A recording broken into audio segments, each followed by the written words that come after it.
ജീവിതത്തിൽ പ്രയാസങ്ങൾ വരുമ്പോൾ ഞാൻ നേരത്തെ പറഞ്ഞതുപോലെ തന്നെ സത്യവിശ്വാസികളുടെ മാർഗം നമ്മൾ പിൻപറ്റുക.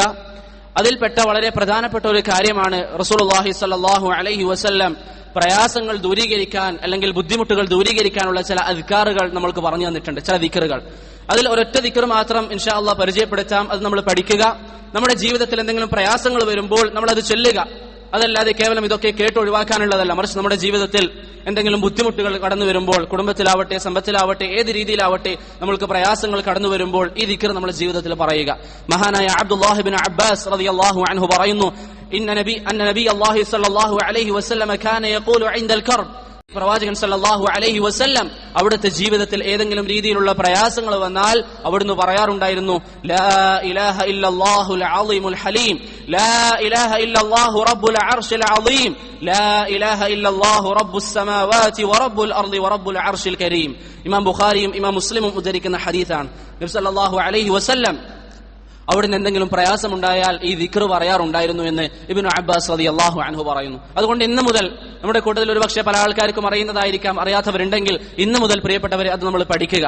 ഈ ഒരു ദിക്ർ നിങ്ങൾക്ക് അറിയാത്തവരാണെങ്കിൽ അറിയുന്ന ഏതെങ്കിലും വിദ്യാർത്ഥികളോടോ മറ്റോ ഈ ദിക്ർ ചോദിച്ചതിന് ശേഷം അത് എഴുതി പഠിക്കാൻ വേണ്ടി തയ്യാറാവുക. ഒന്നുകൂടി ഞാൻ വായിക്കാം. ലാ ഇലാഹ ഇല്ലല്ലാഹുൽ അളീമുൽ ഹലീം, ലാ ഇലാഹ ഇല്ലല്ലാഹു റബ്ബുൽ അർശിൽ അളീം, ലാ ഇലാഹ ഇല്ലല്ലാഹു റബ്ബുസ് സമാവാതി വറബ്ബുൽ അർളി വറബ്ബുൽ അർശിൽ കരീം എന്ന് മഹാനായ റസൂലുള്ളാഹി സ്വല്ലല്ലാഹു അലൈഹി വസല്ലം പറയാറുണ്ടായിരുന്നു. ഈ ഒരു മാർഗം നമ്മുടെ ജീവിതത്തിൽ നമ്മൾ ഉണ്ടാക്കിയെടുക്കുക. ഈ ഒരു ദുആയിൽ മൊത്തത്തിൽ ഉൾക്കൊള്ളുന്ന കാര്യം എന്താണ്?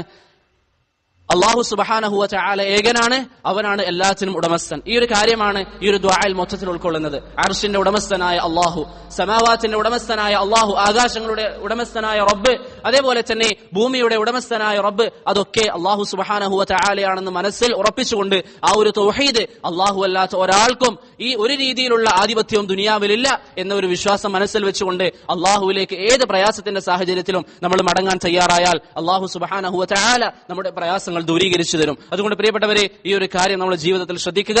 ഈ ഒരു ദിക്റും ദുആയും ഒക്കെ നമ്മുടെ ജീവിതത്തിൽ പഠിക്കുക. ഞാൻ ഒന്നുകൂടി അവസാനമായി വായിക്കാം. ലാ ഇലാഹ ഇല്ലല്ലാഹുൽ അളീമുൽ ഹലീം, ലാ ഇലാഹ ഇല്ലല്ലാഹു റബ്ബുൽ അർശിൽ അളീം, ലാ ഇലാഹ ഇല്ലല്ലാഹു റബ്ബുസ് സമാവാതി വറബ്ബുൽ അർളി വറബ്ബുൽ അർശിൽ കരീം. ഇമാം ബുഖാരിയും മുസ്ലിമും ഉദ്ധരിക്കുന്ന ഹദീസാണ്. ഈ ഒരു ദിക്ർ നമ്മൾ പഠിക്കുക.